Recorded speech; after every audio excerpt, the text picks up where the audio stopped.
বন্ধুসকল নমস্কাৰ। আশা কৰোঁ আপোনালোক সকলোতে ভালে কুশলে আছে। আশা কৰোঁ কাহিনীটো আপোনালোকে শেষলৈকে শুনিব। কলেজীয়া জীৱনৰ প্ৰেমৰ অন্ত পৰিল এনেদৰে। আকাশখন গোমা হৈ পৰিছিল। বৰষুণ আহিব চাগে। ৰাজদ্বীপে মনতে ভাবিলে। সময় তেতিয়া দিনৰ 11:30 হৈছে। দত্ত ছাৰৰ কেমেষ্ট্ৰি ক্লাছটো কৰিম নে নকৰিম ভাবি থাকোঁতে পাছফালৰ পৰা সুনয়নাই মাত লগালে। ৰাজ, দত্ত ছাৰৰ ক্লাছটো নকৰা নেকি? তাকেহে, আজি একেবাৰে মুড নাই দেখোন। নকৰোঁ দিয়া, তুমি কৰাগে। পৰীক্ষালৈও বেছিদিন নাই। ঠিক আছে, হ'ব দিয়া বুলি তাই ক্লাছলৈ খোজ ল'লে। ৰাজে তাইৰ প্ৰতিটো কামৰে খতিয়ান লয়। সুখ দুখৰ প্ৰতিটো মুহূৰ্তৰ কথা তাইৰ সৈতে শ্বেয়াৰ কৰে। তাৰ এতিয়াও মনত আছে তাইক লগ পোৱা সেই প্ৰথম দিনটোৰ কথা। কলেজ আৰম্ভ হোৱাৰ দিনা ছিনিয়ৰ কেইজনে এজনী ছোৱালীক আগচি ধৰি ৰেগিঙৰ নামত যি টি প্ৰশ্ন কৰি ব্যতিব্যস্ত কৰি তুলিছিল। দৃশ্যটো সি নাতিদূৰৰ পৰাই লক্ষ্য কৰি আছিল।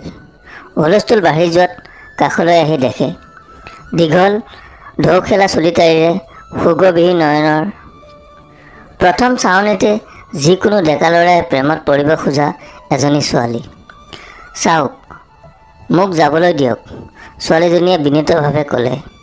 ৰাজদ্বীপে ছিনিয়ৰকেইটাৰ স্বভাৱৰ কথা জানে। মদ ভাং খাই ছোৱালী জোকোৱাৰ বাহিৰে বেলেগ কাম নাই ইহঁতৰ। সি আৰু দেৰি নকৰি সিহঁতকেইটাৰ মাজত সোমাই পৰিল। কোন বে তই? তাৰে এজনে কৈ উঠিল। শুনক, প্লিজ তাইক যাবলৈ দিয়ক, ৰাজদ্বীপে নম্ৰভাৱে ক'লে। ঐ পোৱালি, ছোৱালীৰ আগত হিৰগিৰি দেখুৱাব আহিছ?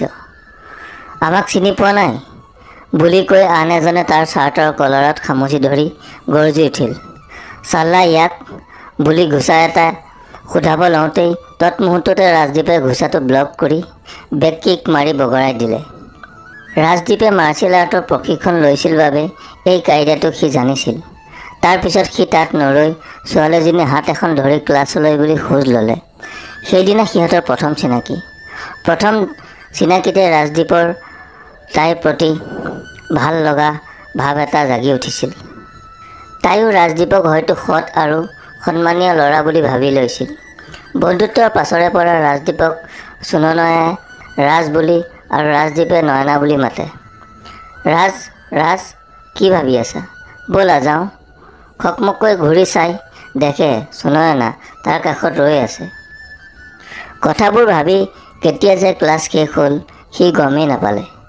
ব'লা বুলি কৈ কেম্পাছত থকা কৃষ্ণচূড়া গছৰ তলত বহি থকাৰ পৰাই উঠি ঘৰলৈ বুলি দুয়ো খোজ ল'লে। গৈ থাকোঁতে মাথো এটা কথাই ভাবি গৈ থাকিল। আজি অন্ততঃ যিকোনো প্ৰকাৰে নয়নাক তাৰ মনৰ কথা ক'ব। তাইৰ অবিহনে সি যে জীৱনটো কল্পনা কৰিব নোৱাৰে কিম্বা সাজিব নোৱাৰে এখনি সপোনৰ কাৰেং। নয়না, ৰ'বাচোন বুলি ৰাজে মৌনতা ভংগ কৰি মাত লগালে। সি পেণ্টৰ পকেটৰ পৰা ৰঙা গোলাপ এপাহি উলিয়াই মনত অলপ সাহস গোটাই নয়নাক প্ৰেমৰ প্ৰস্তাৱ দিলে। ইফালে নয়নাও ৰাজক মনে মনে ভাল পাই আছিল, কিন্তু বন্ধুত্বৰ খাতিৰত মনৰ কথা খুলি ক'ব পৰা নাছিল। আজি ৰাজে প্ৰেমৰ প্ৰস্তাৱটো দিয়াত তাই খুবেই আনন্দিত হ'ল।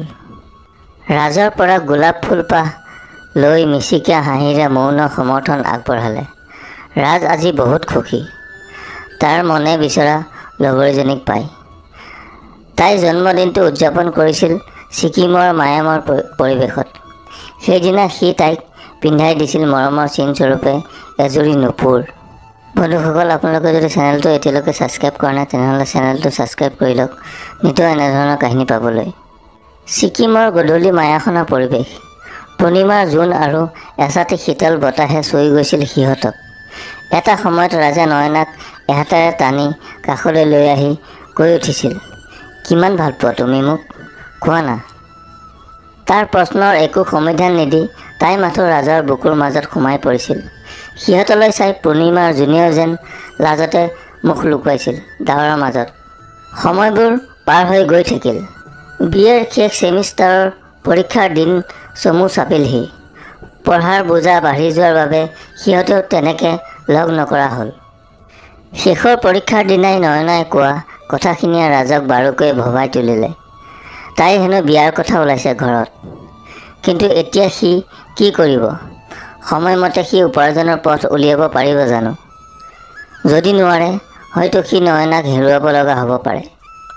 কথাবোৰ ভাবি ৰাজদ্বীপৰ অন্তৰত বিষাদে হেঁচি ধৰিলে। যথাসময়ত পৰীক্ষাৰ ৰিজাল্ট ওলাল। ৰাজদ্বীপে সুখ্যাতিৰে পাছ কৰি মুম্বাইৰ এটা মাল্টিনেশ্যনেল কোম্পানীত জইন কৰিলে। এতিয়া সি যিকোনো মুহূৰ্তত নয়নাক নিজৰ কৰি ল'বলৈ প্ৰস্তুত। তেনেতে ৰাজৰ মোবাইলটো বাজি উঠিল। স্ক্ৰীণত এটা অচিনাকি নম্বৰ। সি ৰিচিভ কৰিলে। হেল্ল', হয়, মই নয়নাৰ বান্ধৱী শেৱালীয়ে কৈছোঁ। আপুনি ৰাজদ্বীপ দা নহয়নে? হয়, কোৱাচোন। কাইলৈ নয়নাৰ বিয়া, পাৰিলে আপুনি এপাক আহিব। কথাখিনি কৈ শেৱালীয়ে ফোনটো ৰাখিলে। কথাখিনি শুনি ৰাজদ্বীপৰ মূৰটো আচন্দাই কৰা যেন লাগিল। সি থিয় হৈ থাকিব নোৱাৰি চকীখনত চাটকৈ বহি পৰিল। সি জানে নয়নাৰ স্মৃতিয়ে তাক বাৰুকৈ আমনি দি থাকে। আন কাৰোবাক বিয়া পাতিলেও হয়তো সি সুখী হ'ব নোৱাৰিব। সেইবাবে সি বিয়া নপতাটোৱে থিৰাং কৰিলে। বাল্যবন্ধু ৰাহুলৰ বিয়াৰ নিমন্ত্ৰণ মৰ্মে ৰাজদ্বীপে সুদীৰ্ঘ 7 বছৰৰ মূৰত আজি মুম্বাইৰ পৰা ফ্লাইটেৰে নিজ গৃহ অভিমুখে ৰাওনা হৈছে। ফ্লাইটেৰে আহি থাকোঁতে নয়নাৰ কথাবোৰে তাৰ মনত দোলা দি থাকিল। এই 7টা বছৰে সি এক মুহূৰ্তৰ বাবে পাহৰিব নোৱাৰিলে তাইৰ কথা। গধূলি 7মান বজাত ৰাজদ্বীপে গৈ বিবাহস্থলীত উপস্থিত হয়। ৰাজদ্বীপ, কি খবৰ তোৰ? ভালে আছ? হঠাতে ৰাহুলে তাক দেখা পাই মাত লগালে। ভাল বেয়া দুই এটা কথা পাতি হাতত ধৰি ভিতৰলৈ লৈ ৰাজক বহিব দিলে। টেবুলত থকা পেপাৰ এখনত চকু ফুৰাই থাকোঁতে চাহ খাওক বুলি কাৰোবাৰ মাত শুনি বাতৰি কাকতখন চাই থকাৰ পৰাই চকুহাল ওপৰৰ ফালে যোৱাত সি অচম্বিত হৈ পৰিল। সি একেথিৰে চাই ৰ'ল অবাকভাৱে। সপোনতো ভবা নাছিল এনেকৈ সুনয়নাক লগ পাব বুলি। তাইও তাক দেখি বিস্মিতভাৱে চাই ৰ'ল। হঠাৎ কাৰোবাৰ শব্দত দুয়োৰে চমকিত ঘূৰি আহিল। ৰাজদ্বীপে ঘূৰি চাই দেখে ৰাহুলে তাৰ কাষত থিয় হৈ আছে। তাই মোৰ মাহীৰ ছোৱালী, সুনয়না। তাই দুদিনমান ইয়াতে থাকিব। ৰাহুলে ৰাজদ্বীপক চিনাকি কৰি দিলে। ৰাজদ্বীপ আচৰিত হ'ল। ৰাহুলে তাক কোনোদিনে কোৱা নাছিল যে তাৰ মাহীয়েকৰ ছোৱালী আছে বুলি। দুয়োকে চিনাকি কৰাই দি ৰাহুলে সেই ঠাইৰ পৰা প্ৰস্থান কৰাত নয়নাই থোকাথুকি মাতেৰে ৰাজদ্বীপৰ ফালে চাই কৈ উঠিল, তুমি কেনে আছা? মই নিসংগতাকে লগৰী কৰি লৈছোঁ, ৰাজে আৱেগিকভাৱে ক'লে। তাৰ কথাত হুকহুকাই কান্দি কৈ উঠিল। বিয়াৰ 7 দিনৰ পাছতেই আকস্মিকভাৱে অহ, আই এম চৰি।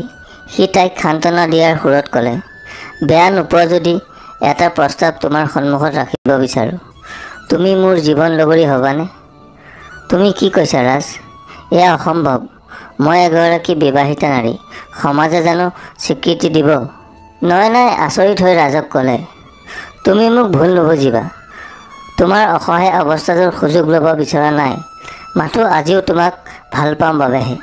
যিখন সমাজে মানুহৰ মৰম ভালপোৱাৰ সন্মান দিব নোৱাৰে, তেনে সমাজৰ কথা মোক নক'বা। ৰাজে বুজনিৰ সুৰত কৈ আকুলতাভাৱে দুহাত মেলি দিলে। নয়নাই কান্দি কান্দি ৰাজদ্বীপৰ বুকুৰ মাজত সোমাই পৰিল। এবুকু সঁচা মৰম পাবলৈ।